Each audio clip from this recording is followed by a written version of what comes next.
Welcome to 254Promo, a show to discuss the political future of this country as young Kenyans. Today, I'm honored to have a young woman who is a young Kenyan. Welcome. Thank you very much. What's your name? Xhosie. Xhosie. Yes. Karibu sana. Asante. I'm glad you honored the invitation. Thank you, actually. Yeah.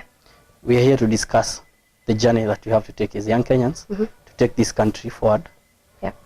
The elections are coming. We have to make a change. By a change, we mean we have to vote right. Yes. Everyone who we are voting for has to be the right person. We have no option whatsoever. And thank you for coming to the show. Thank you. Yeah. So, what are the issues facing young Kenyans, especially young women in this country? Well, for young women, I think a lot of what they suffer is misunderstanding. Because for the longest time in Kenya, we have had people standing up as activists for women's rights. Yeah. And they've been taking the affirmative action point of view. And, you know, it's all about the girl child being left behind. And, you know, so there's a lot of misunderstanding as to what actually a girl faces in this community or society that we live in. Because sadly, even in this day and age, there's still societal roles that a young girl is still pegged to. Because you grow up watching your mother be the one who cleans, cooks, and does everything for your father. And, you know, you grow up knowing that that is my fate. And that's where I'm going to end up. Even if I do go to school and I, like, all the way to university, even when you go back, shags, you're still expected. You know, there's still that gender, I don't know how, it's like, it's gender roles, really. It's that stereotype or yes. something. Yeah. So there's that whole misunderstanding that, you know, maybe that is not where my passion is. A woman is only, like, supposed to do only certain things. Yes, you're not, you have no right, or you have, people don't see the potential of you in any other role. Yet, even when given the opportunity to actually do a specialized kind of capacity building or skill development, we have women who have actually excelled, even better than guys, actually. Yeah, you know, we have women in aviation, we have women in engineering, we have women in, you know, in industries that were not for women. That traditionally were set for men. They were set for men, but you see, there's still that stereotype. It's still there. It's still there. And sadly, I think it's going to be there for a while unless we change. We have to do something about it. Yes. And how can we do that? How can we change that? Really, I think it's about mindset.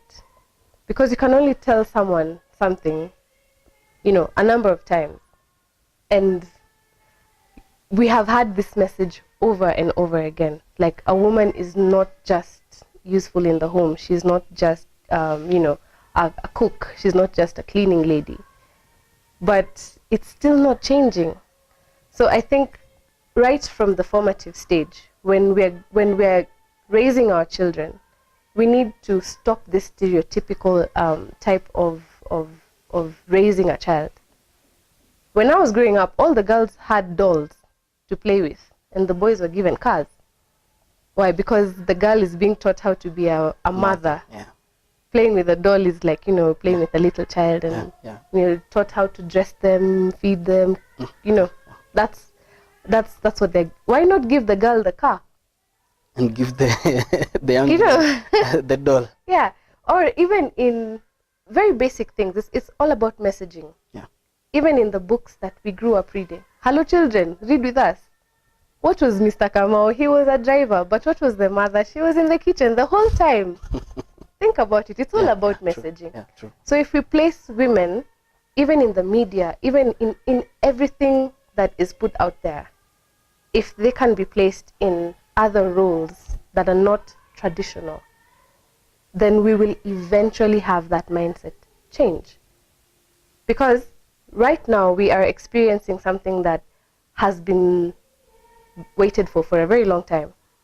The whole take your girl child to school, it is now bearing fruit. Yeah, true. the other day there was a study about women now being looked at as being more intelligent than men. Yeah. But it's not really that. It's because there are more girls going to school. There are more girls receiving even loans to undertake university education. There are more places for them, you know, and it's getting better. We're getting there, but there's still much need to be done. There's still something that needs to get done. Like you're saying, more needs to be done, yes, so that we can correct the situation, yes, and empower like women, yes, especially further, because they're already getting empowered. Yeah. But empowering them further now is they just need that extra push. Extra push. Yeah. And where will that extra push come from? Well, first of all, we need more ladies in power. We need more ladies sitting in parliament so that they can actually table some of these issues that ladies face back in the community, back where it matters, in the grassroots. Yeah. See a country like Rwanda, I think is it that they're half and half, or is it there are actually more women who sit in parliament? I think there are a lot of women in parliament. There are very many. Yeah. And you see, for a country to get to that point where you can actually leave the reins of leadership and you know, governance to a woman, it actually shows some kind of development, you know. Yeah, true. And I think we're living in a time where more and more women are now realizing that they can actually run for some of these seats and actually win fairly. True. Not through any dubious, means, you know, yeah. Because that's also another thing that women face. Yeah. The minute a woman achieves something, someone will say, that was not by her own effort. Yeah. She must have done something to get there. Yeah. But there needs to be that free and fair, equal opportunity given to women to actually go out there and feel confident enough to do something. That would change a whole lot of things. But who will give women that opportunity? Women themselves. Yeah, that's the point I'm getting to. Yeah. Yeah. We women have to have faith in each other in the first place as well. Because a lot of people say women are their worst enemies. They're their own worst enemies. Yeah, true. And to some extent, it's true. It's been happening. We have women vying. Yeah. Then you get another, I don't know, a crook gets elected. Yeah. And maybe in that constituency, the majority voters are women. But, you know, women are the majority. Yeah, even in the demographics. Yeah. Women are the majority. And I'm sorry to say this, but women actually have more say in a lot of social issues. Yeah, true. I agree. In the churches, in the rallies, political rallies, if you do a head count, there are more women. Yeah. But they will still go and vote for a man because it's also set in their mind that's not something I can do. No matter how much I wanted, they won't let me do it. There's that mentality. So women need to know that, you know what, it's your time. And if you want anything to change, you have to put in the work for it to actually change.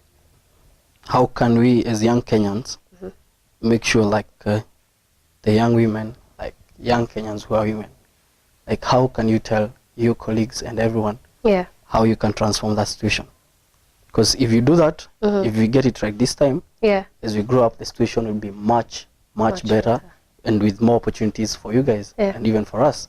Because I believe when women progress in the society, that society is much more developed. Yes. Because you guys you're good planners and stuff, and I think when women are empowered, society develops faster. Yes, that's true. So how can we as young people ensure that what you're talking about really happens? The young ladies need to realize that it's their time. They need that awakening. They need to move away from the thoughts of, you know, I'm just caring about the trend, what am I going to wear? But, you know, all that has to come to a point where they realize that if there's no good governance, then, you know, I won't be able to drive that car, or because everything, it's all under governance, right? Yeah. So that whole mindset, they need to be a little bit more active in political issues. Yeah. Political, societal, they have to take a stand. Yeah, true. and let their voice get heard. Even if it means forming a group, because a lot of women have chamas now. Yeah. Why don't you discuss politics in those chamas? In those chamas. Yeah. That would actually be a starting point. Yeah. Because their chamas are basically for, it's economic. Yeah, economic and social issues. Yeah. Yeah. But if not, they actually, you know what, you guys, today we're going to talk about politics. Yeah. How many of you have a voter's card? If you don't have a voter's card, I'll take you. Let's go, let's let our voice get heard. Yeah, true. Yeah. Those chamas. Yeah. That would actually be a starting point. Yeah. Because their chamas are basically for, it's economic. Yeah, economic and social issues. Yeah. Yeah. But if not, they actually, you know what, you guys, today we're going to talk about politics. Yeah. How many of you have a voter's card? If you don't have a voter's card, I'll take you. Let's go, let's let our voice get heard. Yeah, true. Yeah. We recently promulgated the constitution. Yeah. And the constitution now, it's now in the constitution that we'll have a woman representative from every county. Yes. That's set. So we already have like 47 women representatives from every county. Yeah.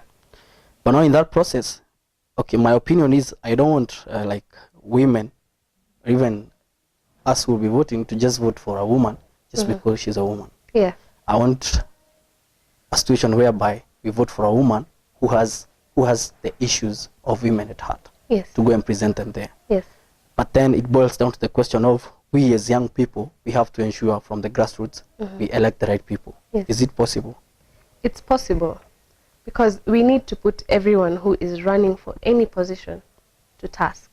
We have to put them on the spot. Yeah.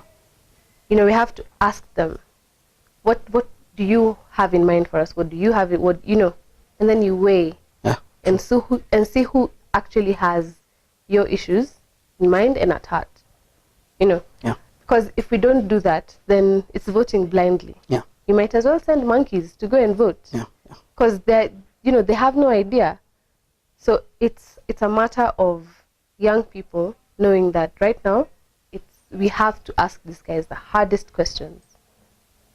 You're going in as a woman's representative. What exactly are you going in to do? Do you understand your role in the first place? Do you know what it takes? Do you have what it takes? Do you know what you need to do to elevate the status of women in your county? Yeah, true. Yeah? Yeah. And that's, I think, if we don't put them to task, then we're doing nothing.